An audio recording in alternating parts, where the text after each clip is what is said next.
Blood and Guts has come and gone, but did it live up to the hype? And was it the most brutal Blood and Guts match that we have seen in AEW history? We are going to talk about it. Plus, SummerSlam is right around the corner. There are a lot of things that we are hyped for, a lot of things we have a lot of questions on, and who is going to be the person to make their surprise return at SummerSlam this year? We're going to dive into all of that, plus so much more. I am by myself, but the train keeps on rolling. This is the Pipe Bomb Wrestling Podcast, and the bomb drops now. All of you friendly, nice, amazing people. Oh, hi everyone. We love you so much. You guys are the best. It's TSF. This is it, WIllow? Hunter Knott. Oh my god. And you're listening to the Pipe Bomb Wrestling Podcast, baby.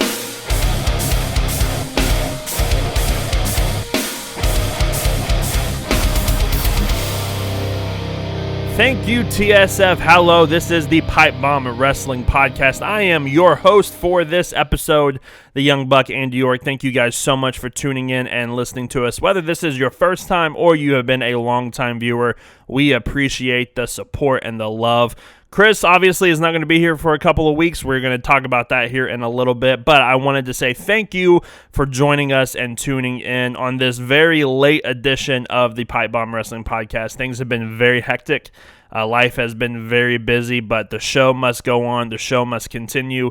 I am flying solo, as I said, because, well, Chris just welcomed his second child into the world, so congratulations to Chris and his wife.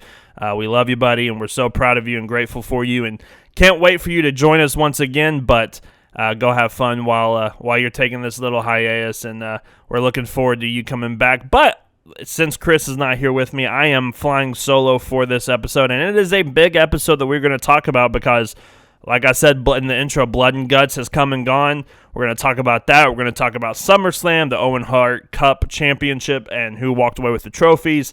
Cody Rhodes made his hometown return to Atlanta, Georgia, and how was all of that, plus a couple of other little things that we are going to sprinkle in there as well. But we are so excited. But we couldn't get started without shouting out our partners over at WrestleBuddy.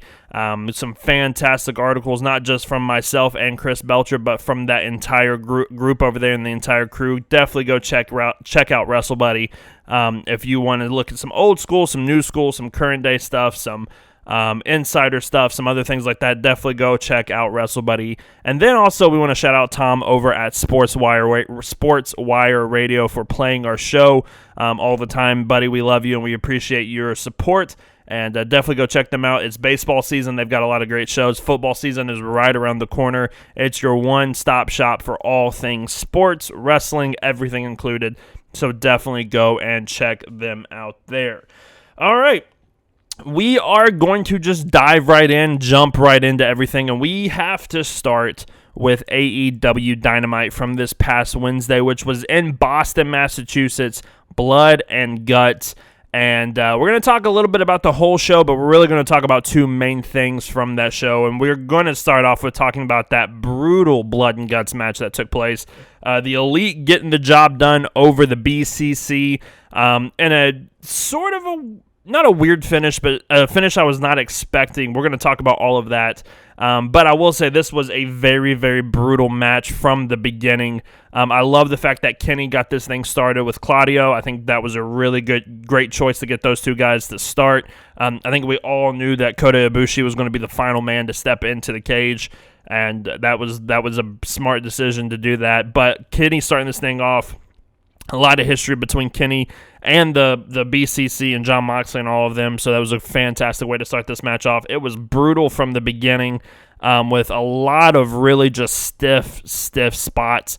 Broken glass was used. Thumbtacks obviously were used. I think it's the first time I've ever seen a bed of nails used at least on TV.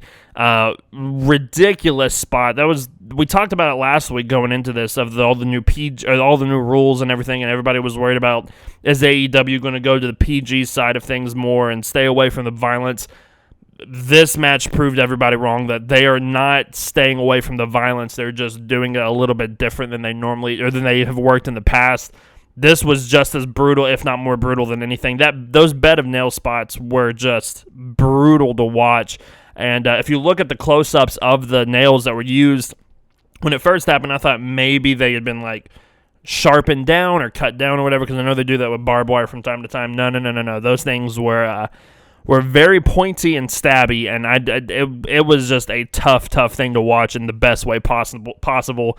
I understand a lot of people having problems with it. I think same thing with the death matches that we have seen in AEW. That type of match, that type of stipulation, that type of brutality is not in everybody's forte.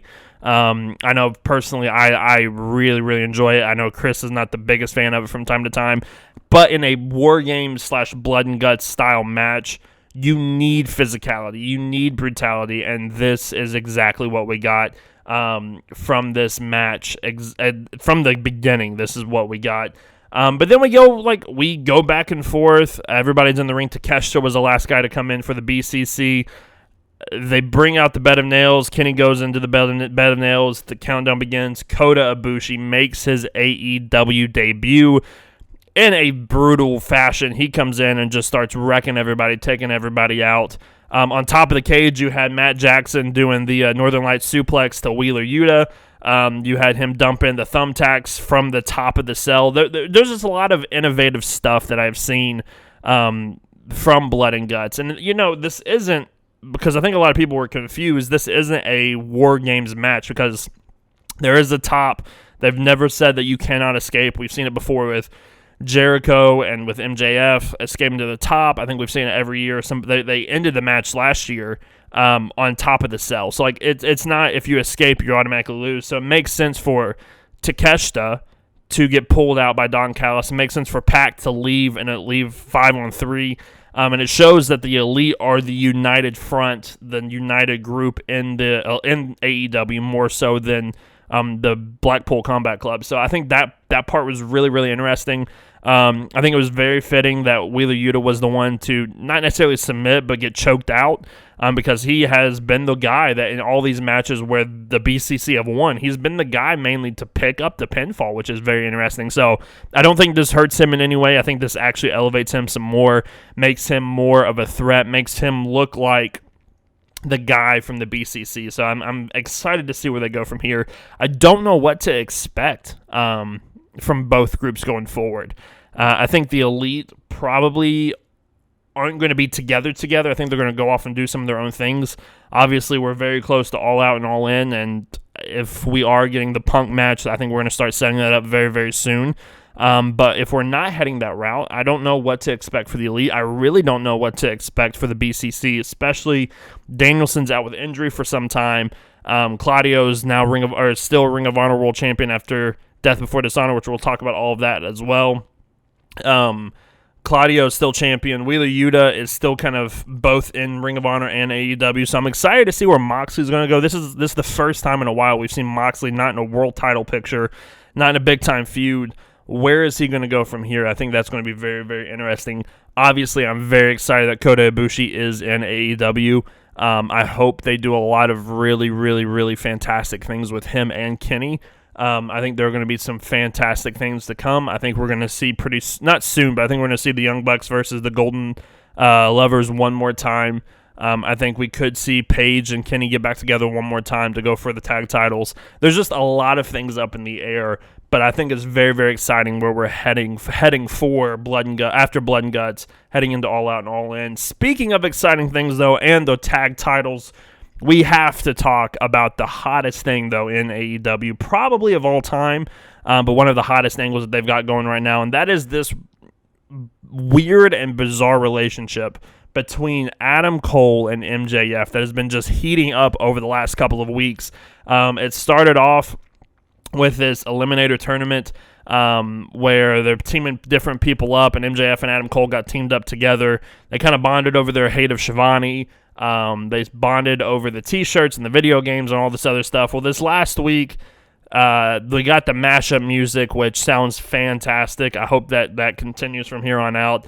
They both were in their jackets and the T-shirts. They got the double clothesline. MJF might be the only man in wrestling history that I can think of in a span of 3 or 4 weeks, got a double clothesline over, got a simple suicide dive over, a body slam over, and just doing ridiculous stuff each and every week. So I'm very excited. I personally, I hope that this continues. Everybody knows that if you listen to this podcast for any length of time, how big of an FTR fan I am. I think they may be one of the greatest tag teams in the world right now, if not the greatest tag team of all time. However, with that being said, I need Adam Cole and MJF to be the World Tag Team Champions. I need this to continue for a long, long time. I mean, as you can see by my T-shirt, I've already bought the T-shirt, the Better Than You Baby T-shirt. They're going to be here in Nashville in a couple of weeks. I need to see those two guys together. I hope that they go after. I hope they win the World Tag titles, hold them for a little bit, and then they can kind of split and go into their feud when we head into All In and All Out area. This will give them some time to really get the chemistry going, and then probably when MJF turns on Adam Cole, the heat that man will have is already pretty good from time to time. I think it'll be nuclear at that point, but I'm very, very excited to see where they head from here. I think it's very interesting. I really hope that, like I said, they keep these two guys together for a long period of time because I think they do fantastic stuff together. Their chemistry is amazing. Their crowd work is amazing. And it just kind of shows that when MJF finally turns into a babyface, he's going to be one of the biggest, if not the biggest babyfaces in AEW history, and I am ready for that moment whenever that happens. So let's move on from Blood and Guts, and let's jump on over to Collision from this past 2 weeks ago, really, and we'll talk about Collision from Saturday as well, where we saw the finals of the Owen Hart Tournament. Ricky Starks faced CM Punk, and Willow Nightingale faced, I believe it was Ruby Soho. It's been a while. I've slept since then. But anyways, that part doesn't necessarily matter. Willow getting the win, I think that was the right call for her to get the win. She did a fantastic job. She has really come into her own since joining AEW and being elevated to a massive star. I wish that had come to fruition at Death Before Dishonor when her and Athena were in the main event. That was the perfect moment to capitalize on that. We're going to talk about here in a little bit about Triple H not necessarily knowing when to strike while the iron is hot, what's the right time, what's the wrong time. I think this is a case of when we look back at Willow, this might have been the wrong time to not strike while the iron was hot and give her that Ring of Honor Women's World Championship. But we'll look at that at a later date. We're going to let that sit for a minute and see. That matchup between Willow and Athena was amazing up until the finish. I think you definitely need to go check that out. But let's look at the men's side of the tournament as Owen Hart Cup Tournament as CM Punk faced Ricky Starks in the final. We all thought and wondered if this is the moment where CM Punk is going to turn heel on Ricky Starks, because there's been this weird relationship kind of from the beginning of Collision, this weird relationship between CM Punk and Ricky Starks, and, you know, this could have been the moment where we turn Punk heel and we're starting to go on this heel run, and then when we go into All In, All Out, you know, Punk and FTR more than likely are going to be the heels facing the Elite and all this other stuff. But what ended up happening was a fantastic match between Punk and Starks. I thought they did a really great job. Their chemistry was amazing. This match was really, really good. But Starks gets the win by cheating on the roll-up to get the win and to win the tournament. Liger was out there. Jushin Thunder Liger was out there. They brought him from Japan just so Starks could rip the cup out of his hand and just walk to the back, which I find very weird that they brought him in just for that spot. But then we lead into Collision from this past week where we are seemingly getting a heel Ricky Starks moving forward, which I think a heel Starks is better than the babyface Starks has been. I think the initial turn and everything worked really well, but from that point on, they haven't been able to capitalize on Ricky Starks' popularity. Now that he's back as a heel, I think he will be able to rise to that level once again. And, you know, I saw this on Twitter, and I'm kind of on board with it. Not necessarily Team Taz getting back together, because I think what Hook is doing by himself is working. However, I think Starks and Hobbs getting back together would be very, very interesting to see those two guys back together, going after the tag titles, going after, you know, maybe the FTW Championship again, maybe going after the TNT Championship. But I think it's very interesting what those two guys are going to do if they do end up getting back together. But I think I'm very curious about this Punk-Starks feud that we're going forward. In the last couple of weeks, they've made Punk look like not necessarily that he doesn't know what's going on, but that the younger talent are getting over on him because he's losing his step, is basically the story I'm kind of getting from this. when we get to that payoff matchup between Punk and Starks, I have no doubt Punk will get his win back. But I think this was very important for Starks to get it. I'm fine with Starks winning the Owen Hart Cup tournament. I don't really think Punk needed it. I think when the bracket was revealed and we all saw Punk was in it, I think we all said Punk's got to be the winner. We're going to get Punk Joe in the semifinals. Punk's going to win. And then we're going to use this to elevate or go forward or whatever. I'm totally fine with Ricky Starks turning heel, though, and getting the win over CM Punk. Very excited to see where this goes from here. Like I said, Starks and Hobbs would be very interesting to get those two guys back together. Punk and Starks, I think, is a very interesting combination, and it gives us a feud to get to the matches at All In and All Out, which I'm sure we're going to start setting up here very, very soon as well. Before we jump in, though, to the WWE side of things, just want to make sure that you guys are following us on Twitter at PBW Podcast. Follow me on Twitter at Andy_PBWP. Make sure you like this video, subscribe, so you never miss out on one of our podcasts. If you are not a visual podcast listener and you're an audio podcast listener, we appreciate you and we thank you as well. Definitely continue to subscribe over on Anchor, Spotify, Apple Podcasts, Google Play, anywhere you can find your podcast, iHeartRadio. If you can find your podcast, if you listen to a podcast on that platform, you can find our show. Definitely subscribe and listen to us each and every week. We are so excited. SummerSlam is right around the corner. We've got a couple of things that we're working on for the SummerSlam card. Definitely stick with our social media handles at PBW Podcast, at Andy_PBWP to keep up to date with us. We're going to really start trying to do some different things here in the next couple of weeks that we are very, very excited about. And another thing we're excited about is looking forward to SummerSlam, which is in just 2 weeks from this past Saturday. So we are very quickly heading towards SummerSlam. The card is looking more and more filled out. We're starting to see a lot more things stick out. We're going to look at some of these matches that have already been confirmed, and then some other ones that we haven't had confirmed yet, but we are heading in that direction. And I think we need to start right at the top of that card with Roman Reigns versus Jey Uso for the WWE Undisputed Universal Championship.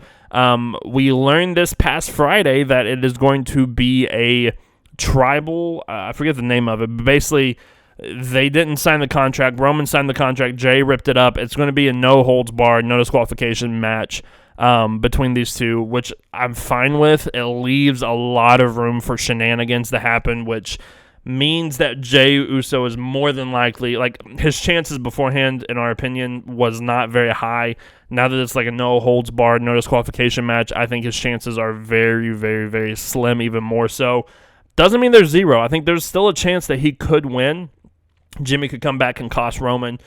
Cody could get involved. Like there's a lot of different routes that this could go.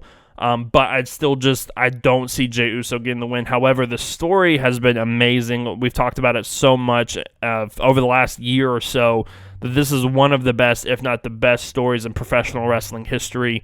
And Vince Russo, I know you don't like it, but your stories were horrible anyway, so I don't really care about your opinion. It's one of the best, if not the best, and I firmly believe it's the best story in professional wrestling history.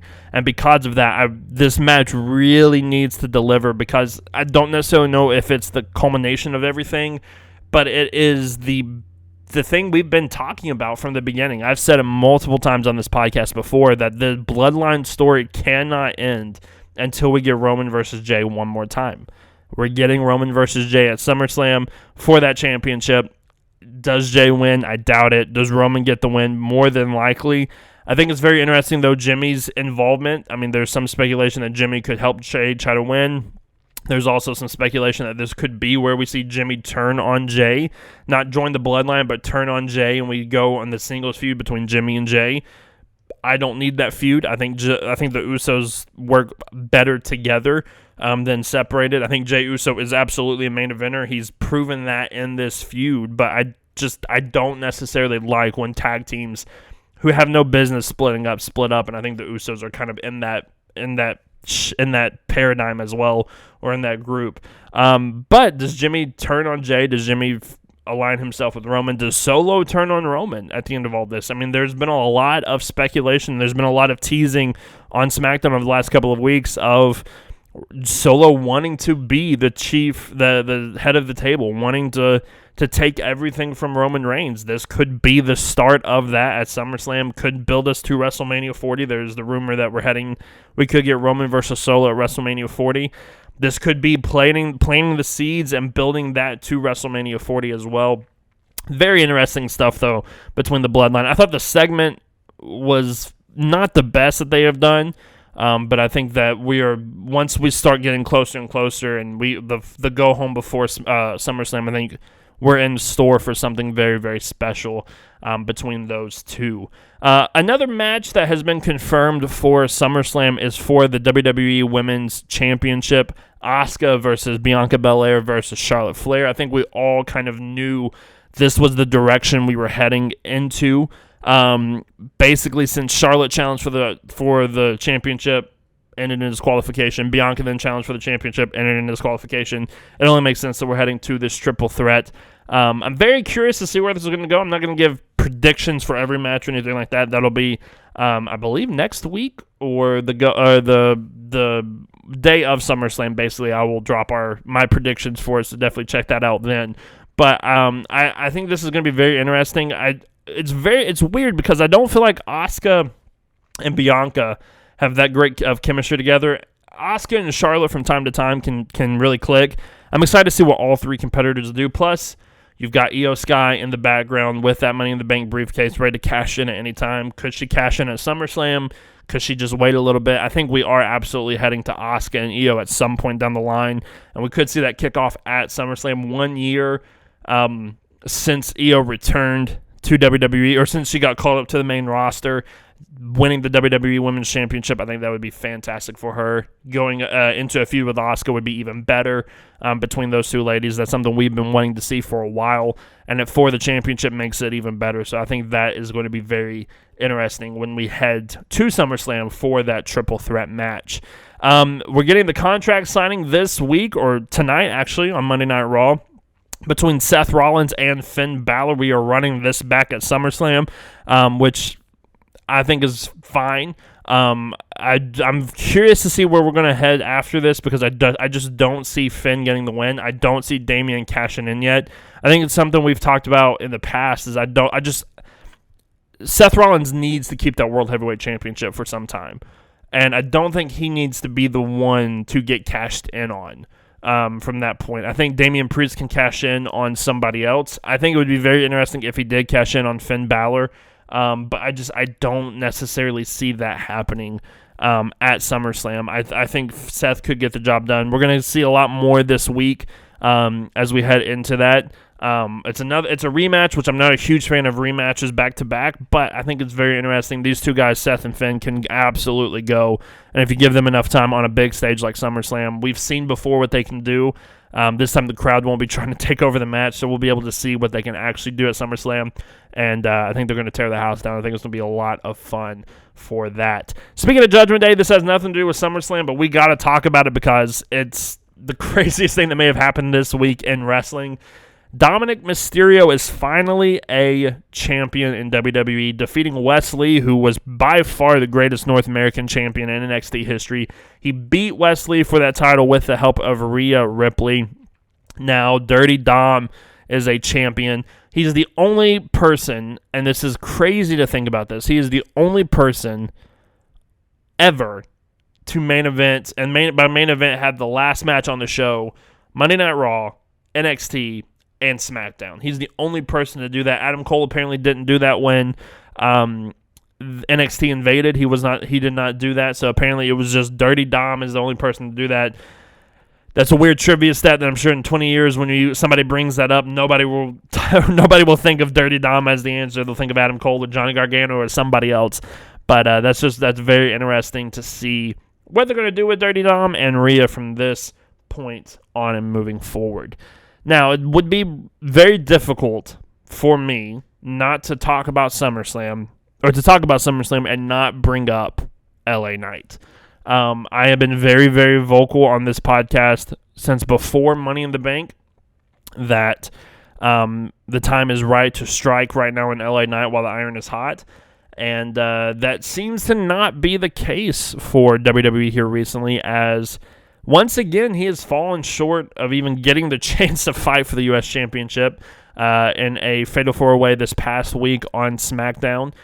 It was LA Knight, Cameron Grimes, Sheamus, and Rey Mysterio, with the winner facing Santos Escobar this Friday to then face Austin Theory for the United States Championship. We're not getting LA Knight versus Santos Escobar. Instead, we are getting Rey Mysterio versus Santos Escobar, which I think that match is going to be fantastic. I think it's going to be fine. Very interesting to see kind of what happens there. But this whole LA Knight thing, there's a lot of different opinions on it. And there's a lot of different takes on it. There are your side that is very, very, very unhappy that it seems like WWE is not giving the fans what they want with LA Knight. They didn't give him Money in the Bank. He wasn't on WrestleMania. He is not now fighting for the U.S. Championship at SummerSlam.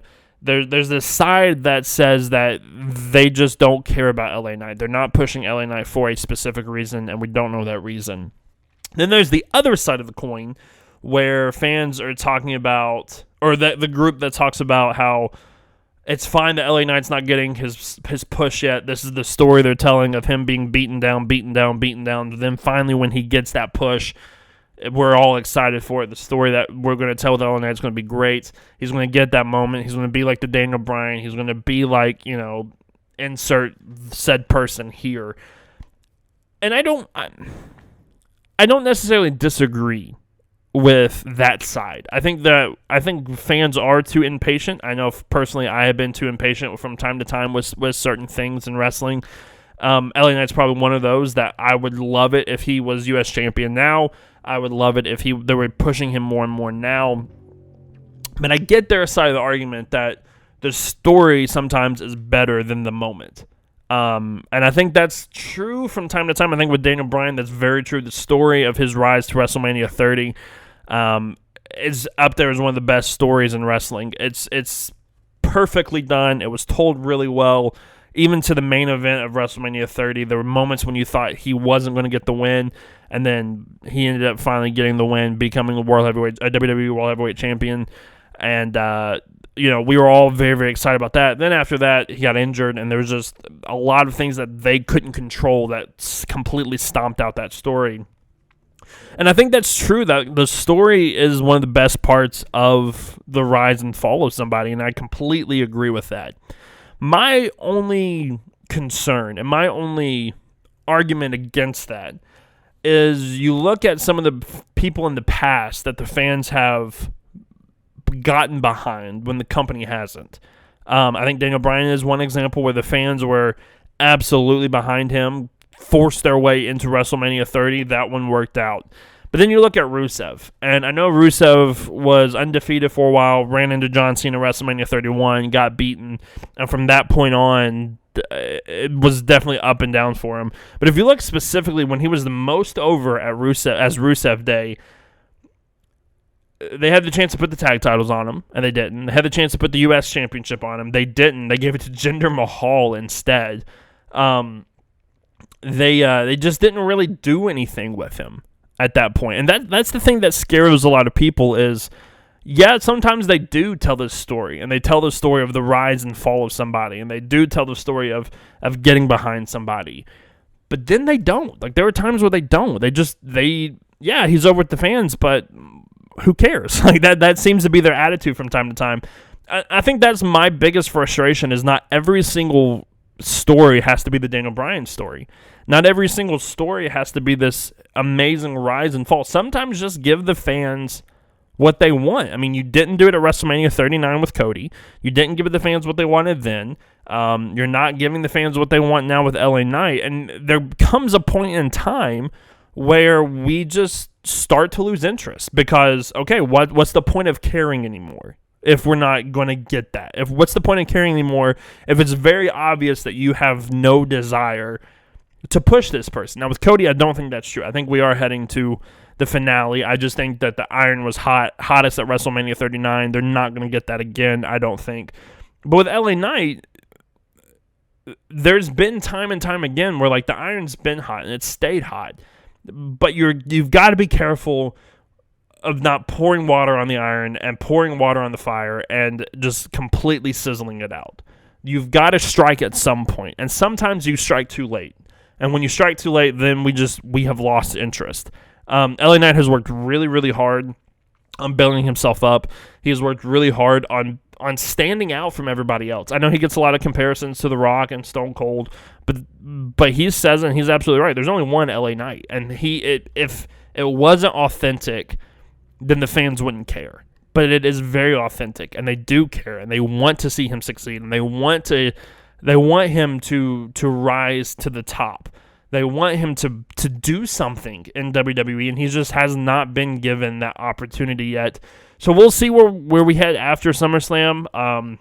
There are another reports that LA Knight's push is now happening after SummerSlam. Well, we heard that after WrestleMania, after Money in the Bank, now after SummerSlam. At some point, you've got to either give us the push or do something. Like you've got to do something at one point or another.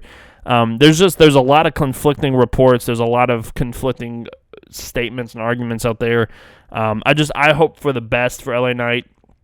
As a person that's been a fan of LA Knight since his run in NXT and even before that when he was in NWA, I just want the best for him. I hope he does really well. I want to see him succeed. I want to see everybody in WWE and AEW and all these wrestling promotions succeed. But I hope the company finally gets behind him and does something with him at some point down the line. Before we move on from SummerSlam, though, and we talk about one last match on the SummerSlam card, every single year, it seems, or at least for the last 3 years since the first SummerSlam back after the pandemic, it seems like somebody has made their shocking return at SummerSlam. I mean, SummerSlam 2021, you had Brock and Becky who made the return. 2022, last year, you had Bayley, Io, and Dakota make their return. 2023, I think there's some very interesting candidates for people to make their return to the company. You could always see Cena come back, especially with this writer strike and actor strike that's going on right now. Cena's got some free time. Maybe Dwayne shows up. I highly doubt it, but maybe The Rock shows up maybe The Rock shows up at SummerSlam this year. However, I think the one that sticks out the most and the one that's most obvious, and I know it's not because I'm a mark for him, even though everybody knows I am, I think we're more than likely going to see the return of Bray Wyatt at SummerSlam. There have been reports that he is supposed to show up and could go after the winner of the main event, the winner of the World Heavyweight Championship match, the winner of the last match that we're going to talk about, or just one of the people in the last match we're going to talk about. I'm excited for Bray Wyatt to return. I really am. The thing about Bray is the story that they were telling started off really compelling. Like, his return was amazing. The whole thing with, like, who is Uncle Howdy, what is their relationship was very interesting. We got too much of Uncle Howdy and not enough story development with the Bray Wyatt thing before the Rumble. And then the Rumble match didn't help at all because they had that pitch black match, and it was more of a sponsorship thing than a story-based thing, which was very, very frustrating. But I'm very excited. I'm very curious to see when Bray comes back, what's going to happen, what version of Bray we're going to get. I know a lot of people like the Firefly Bray. They like the cult leader, the Wyatt family version of Bray Wyatt. A lot of people enjoyed the Fiend version for a while. This one, I think, has been more people have been against because the story just hasn't been that great for Bray. So I'm hoping that we get a different version. Whatever version we get, though, I'm excited for. I hope he's happy. I hope he's healthy, and I hope he's enjoying being back. And I think we could see him return at SummerSlam. And I think if he does return at SummerSlam, the place is more than likely going to show up, which I'm not sure exactly how I feel about this. But the place that he more than likely is going to show up at SummerSlam is going to be in the Cody Rhodes-Brock Lesnar match, which was basically made official this past Monday. We're going to get more development tonight. As Cody was in his hometown in Atlanta, Georgia, got a massive, massive pop. Talked about his mom in the front row. Brock's music hit. Cody ran to the back. He does the SpongeBob walk, which I think he does it on purpose now, which is fantastic. Gets absolutely brutalized and beat down by Brock in front of his mom, in front of his hometown, in front of his family. I'm curious to see where we're going to head into SummerSlam. The thing about Bray that makes me nervous, and the thing about Cody that makes me nervous is I think the reaction that Cody is getting right now is really good. I think he is as over probably as he's ever been. I think the crowd loves him, the fans love him, the people love him. My only concern is that when you put him in a story with someone like Bray, it could very quickly tear them apart. It could very quickly bring them down a whole lot. I mean, if you look at Seth Rollins in 2019, yeah, Seth didn't help himself going into that feud, but the feud itself did not help him at all. We've talked about it. The only two people to really survive a Bray Wyatt feud, Daniel Bryan and LA Knight, are the only two that I can think of that survived the Bray Wyatt feud and didn't look weird coming out of it post Wyatt family. During the Wyatt family, there were fantastic stories that they told. And if we get that version of Bray and this version of Cody, I think there's some really interesting stories that we can tell. I think Bray can really peek into the insecurities of Cody Rhodes, of trying to live up to his dad's name, of trying to be the next, hard times man and all this other stuff. I think that could be very, very interesting. The thing is, though, neither one of them can afford to lose. And so that's my only concern about throwing them in together. I don't think we're going to get Bray and Brock. I don't think Brock wants to work that kind of a story. Not anything against Bray with Brock. I don't think Brock wants to work that kind of a story. Obviously, I don't think anybody really wants to see Bray and Roman go back at it, or Bray be in the world title picture. I don't think he should care about the world title. Maybe Bray and Finn would be very interesting. I think if Bray does show up, he's going after Cody. And I think that could be very interesting to see what they do between Cody and Bray. I'm excited for this matchup between Cody and Brock, especially if we do get a stipulation thrown to it. I think we need a Texas Bull Rope match immediately between these two guys. I think it'd be very interesting to see Brock work in that kind of environment. I think he would work really well because you can be physical, be brutal, but it also gives Cody the chance to get the win and gives Cody the chance to do that as well. So I'm very curious to see what's going to happen between basically all these matches at SummerSlam. We have a couple more that are probably going to get confirmed. We're probably going to get KO and Sammy versus maybe Dirty Dom and Damian Priest at SummerSlam. We may get a couple other matches. I mean, Walter and Gunther and Drew McIntyre face-to-face tonight. That's probably going to get set up, which that's probably going to be the match of the night because those two dudes are just going to beat the crap out of each other, and you can sign me up for that. There's probably going to be a couple other. I mean, Rhea needs to defend her title at some point down the line on a pay-per-view and a big-time match. Maybe against Becky. I doubt it. Maybe against I don't really know. I can't really think of anybody off the top of my head. But Rhea needs a really good defense at SummerSlam, so we could start seeing that being planted and happening because it needs to happen sooner rather than later. But SummerSlam's right around the corner. It's crazy to think, man. It feels like WrestleMania just happened. Now we're moving into SummerSlam territory, and who knows where we're going to go from there after that. I think that's going to do it for this week's episode. I know it's a little shorter than normal. It's very difficult to go a full hour by myself. Plus, I'm pretty sure nobody wants to hear me talk for a full hour. But I would love to know your thoughts on the Blood and Guts match. Let me know what you thought about it. Let me know what you think about the SummerSlam card. Do you think that Jay has a chance against Roman? Do you think Bray and Cody is the right direction to go? Do you think that Seth Rollins should win and retain that championship? There's a lot of things up in the air. There's a lot of things up for discussion. But I would love to know what you think about it, all your thoughts about it. Make sure you follow us on Twitter at PBW Podcast.